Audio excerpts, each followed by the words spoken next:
Hoje é terça-feira, 17 de junho de 2025, e esta é a nossa segunda edição do dia. Hoje a gente vai mergulhar nos dados mais recentes do Censo 2022 do IBGE. A ideia é entender melhor essas transformações da fé no Brasil, né? Nossas fontes são o próprio censo, claro, e também algumas análises de especialistas sobre esses números. A gente quer entender como esse cenário religioso está se redesenhando. O Brasil continua sendo um país muito religioso, pelo visto, mas a forma como as pessoas vivem a fé está mudando, é isso. Exatamente. É muito interessante ver como os números confirmam essa sensação, né? A fé continua central para muita gente no Brasil, sim, mas o jeito de viver essa fé tá ficando mais pessoal, mais fluido, talvez, e também mais crítico em relação às instituições tradicionais. É uma mudança cultural importante que a gente está vendo. Certo. Então vamos começar por um ponto que deu o que falar: a queda do catolicismo. Os números mostram isso claramente, né? Em 2010, a gente tinha 65% de católicos declarados. Agora, em 2022, caiu para 56,7%. É o menor número desde 1872. Nossa, é histórico mesmo. Sem dúvida. E olha, não é de agora, né? Esse processo já vem acontecendo pelo menos desde os anos 80. São vários fatores aí, acho.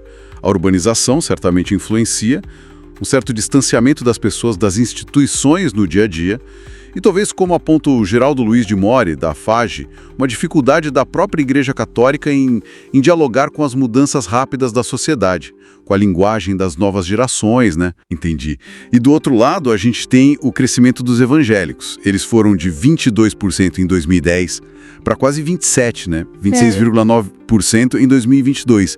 Só que aqui tem uma coisa interessante. O ritmo desse crescimento parece que desacelerou. Aquela previsão de que eles ultrapassariam os católicos rapidinho parece que não se confirmou, né? Pois é, foi uma surpresa para muitos analistas, sim. Isso fez o pessoal rever as projeções. O demógrafo José Eustáquio Diniz Alves, por exemplo, ele já está falando que essa ultrapassagem talvez só aconteça lá para depois de 2050. Ou seja, o crescimento continua, mas parece ter encontrado um limite, um platô. E isso pode ter a ver com o que alguns chamam de fadiga institucional. Fadiga institucional. O que seria isso exatamente? Percebe-se uma certa resistência, sabe? Principalmente entre os mais jovens. Uma resistência a ter líderes religiosos ditando muito a vida pessoal, sabe? Um cansaço também com certos discursos muito moralistas ou com a polarização política que entrou forte em algumas igrejas. E aí surge essa figura interessante do desigrejado. Aquela pessoa que se considera cristã, tem sua fé, mas não frequenta uma igreja específica. Busca uma relação mais direta com Deus, um papo reto, como dizem. É uma pena, aliás, que o censo não traga detalhes das denominações evangélicas. Isso dificulta um pouco entender essa diversidade toda e até pensar em políticas públicas mais adequadas, né? Faz sentido. Interessante essa figura do desigrejado. E falando em mudanças, tem outro grupo que cresceu bastante: os sem religião.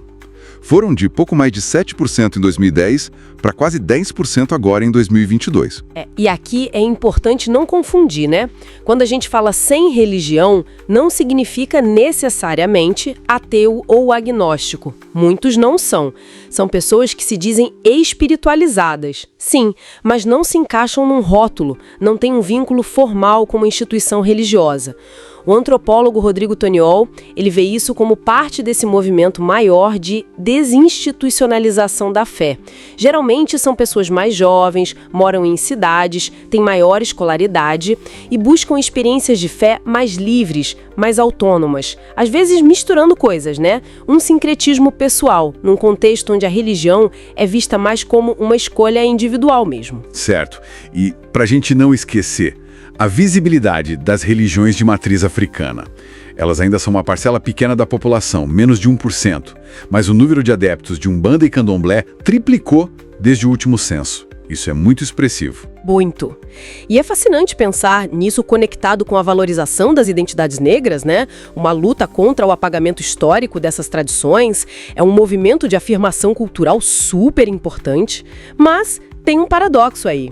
Apesar dessa maior visibilidade, essas religiões continuam sendo o principal alvo de intolerância religiosa.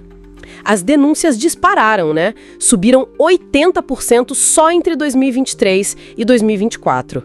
É assustador. E tem um dado curioso que o site Sete Margens levantou. Muitos municípios com alta concentração de adeptos ficam no Rio Grande do Sul. E lá quase metade, uns 43% dos praticantes, se declara branca. Isso levanta questões complexas, né? Sobre apropriação, talvez, e sobre como a perseguição ainda tem raízes em visões coloniais. Nossa, quanta coisa para pensar. Então, para a gente amarrar essa primeira parte da nossa edição, os números do censo 2022 mostram um Brasil, sim, ainda muito religioso, mas com um mapa da fé que está mudando muito rápido. Está ficando mais diverso, mais pessoal e com uma relação diferente, talvez mais distante ou crítica com as grandes instituições. Exatamente. E isso deixa a gente com uma pergunta para refletir, né? Para além dos números, como essa reconfiguração toda da experiência religiosa, essa busca por novas formas de crer, de pertencer, como isso pode impactar outras áreas da nossa vida? A vida social, a política, nos próximos anos. Fica a questão. É uma ótima reflexão. Bom, faremos um breve intervalo agora. Não saia daí.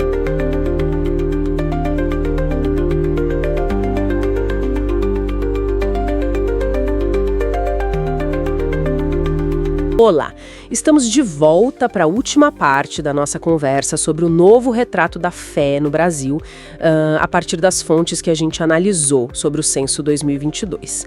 Agora, a gente vai fundo nos aspectos que, olha, talvez gerem mais debate, né? As dimensões políticas, o choque de gerações e como a própria ideia de fé está mudando para cada um. Nos blocos anteriores, a gente viu os grandes números, católicos diminuindo, evangélicos crescendo, ainda que num ritmo talvez um pouco menor agora. Mas como isso se traduz no dia a dia, nas famílias, na política, como as diferentes idades vivem essa fé, né? Exatamente aí, né? Aí que as análises baseadas no censo ficam fascinantes. Os dados revelam dinâmicas geracionais bem marcadas, sabe? O catolicismo, por exemplo, mostra sua maior força entre os mais velhos. Pense que, acima dos 60 anos, o percentual ainda é alto, chegando a 72% para quem tem mais de 80. É bastante. 72%. Já o grupo evangélico tem uma penetração assim notável entre os mais jovens. Na faixa de 10 a 14 anos, eles já são 30%. Nossa, 30% entre pré-adolescentes é um número muito expressivo. Isso sugere que, mesmo com a desaceleração geral que algumas fontes apontam, o apelo junto à juventude continua forte. O que explicaria essa atração, hein? Olha, os especialistas que analisaram os dados apontam alguns fatores. Primeiro, uma comunicação que consegue se adaptar à linguagem jovem. Também redes de apoio e acolhimento muito presentes e eficazes. E uma capilaridade impressionante nas periferias, nas comunidades. Entendi. Essa presença mais próxima, talvez. Exato. Mas atenção, as fontes também mostram que a juventude de hoje é diversa, é questionadora. Não é um bloco homogêneo de jeito nenhum. A gente vê também movimentos de jovens que se afastam dessas igrejas quando seus valores pessoais batem de frente com discursos institucionais mais rígidos, sabe? Principalmente em temas de costumes. Ah, claro, os temas morais. Isso. E um detalhe metodológico importante que as fontes destacam. O censo 2022 não perguntou sobre religião para menores de 10 anos. Isso cria um ponto cego sobre a primeira infância, né? A gente não tem esse dado. Interessante essa tensão, né? Atração e questionamento na juventude. E levando essa força numérica para outra esfera, como fica o impacto na política? Esse é um ponto sempre quente nas discussões. Sem dúvida. Politicamente, a chamada bancada evangélica, aquele grupo, suprapartidário de parlamentares unidos por pautas conservadoras de base religiosa, se consolidou, virou uma força relevante. É hoje a terceira maior bancada no Congresso. E a mobilização em torno de temas morais é uma estratégia clara de articulação deles. Sim, isso é bem visível. No entanto, é crucial ter cautela. como alerta a pesquisadora Ana Carolina Evangelista, que é bem conhecida pelos estudos sobre pentecostalismo.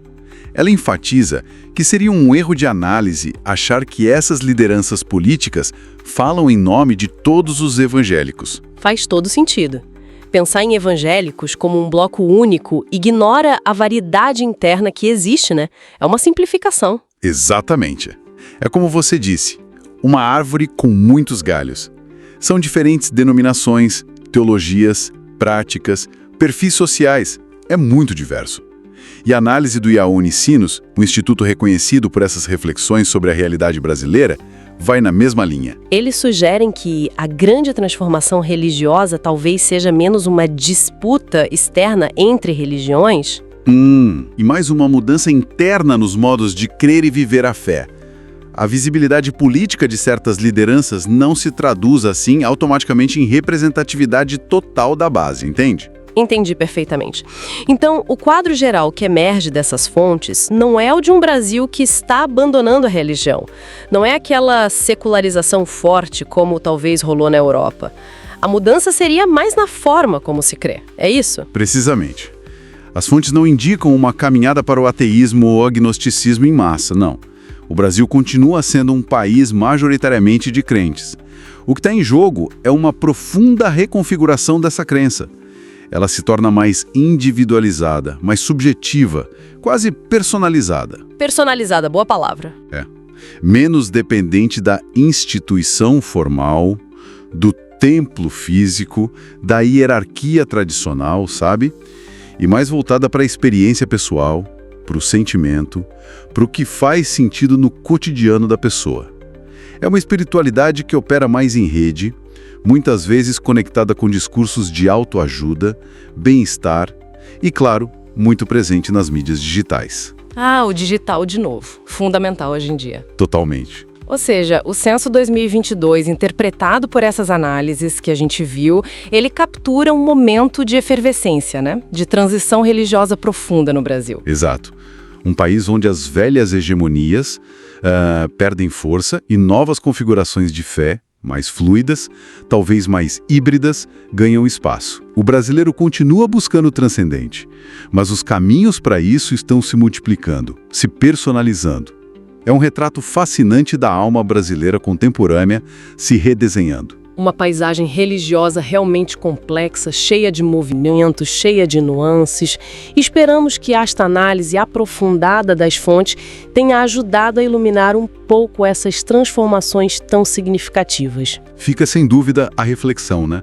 Sobre como essa fé mais individualizada e essas novas dinâmicas de grupo vão continuar a interagir com a sociedade, com a política, com a cultura brasileira nos próximos anos. Muita coisa para observar. Com certeza. Bom, muito obrigada pela companhia nesta exploração e lembre-se que o podcast vai ao ar de segunda a sexta às 7, 12 e 17 e também aos sábados ao meio-dia.